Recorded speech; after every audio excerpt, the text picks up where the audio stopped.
بسم الله الرحمن الرحيم، وأفضل الصلاة وأتم التسليم على سيدنا محمد وعلى آله وصحبه أجمعين. إجاني كذا سؤال إنه الدندوشة ليش بتفتل؟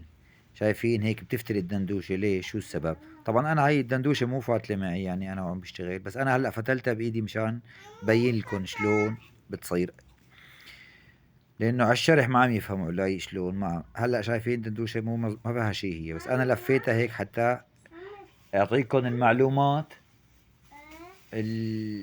بتفيدكم بإذن الله. فهي الدندوشة أثناء شغلها، أثناء ضم الخرز بالخيط وبنفتل الخيط على إصبعتنا أو هيك، فبصير بيفتل الخيط، وبس يفتل وقت بنطعجها ونطعج الدندوشة. هلا بدنا ناخد الدندوشة بنطعجها، بس نطعجها بنلاقيها فتلت، بس تفتل هيك يعني عم بتلف معناتها. فأفضل طريقة نحبس السنارة، نشد الخيط مزبوط مشان ما يفلت، ونحبس السنارة للأخير بحيث تضل علقانة بالخيط ما تفلت بالخيط.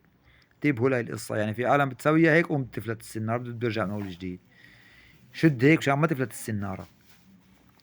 بعدين ترفع ايدك بتخلي السنارة حرة، بس خلينا السنارة حرة أمورنا بخير. ماسكة من فوق أنا فلت السنارة، شايفين لأنه الخيط بارم شلون رجع. بترجع السنارة بالعكس، بعكس البرمة.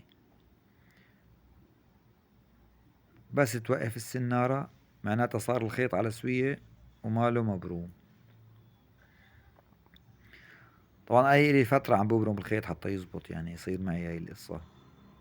هلا بس نضم السنار اللي هي هيك شايفين ما فتلت، بس تنيناها مشان ناخد قطبة ما فتلت. هلا عاد بناخدها ونحن مطمنين انه ما رحى، بس ناخدها تفتل معنا. طبعا هلا بده لبكني الخيط شوي هون، لانه انا الي فترة هيك عم جرب افتل الخيط بايدي مشان يصير يزبط، مشان نشرح لكم شلون الغلط. قام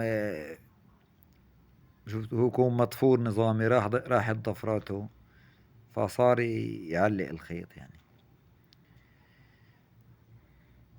هلا اخذنا الخيط هيك عنا، صارت الدندوشة شايفين ما فتلت معنا، دندوشة نظامية ما فتلت.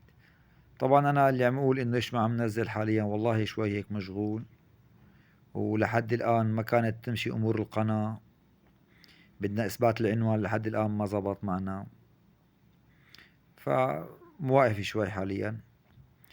واي استفسار انا جاهز على الماسنجر، واللي بيتابع الاخير اكتب لي تام.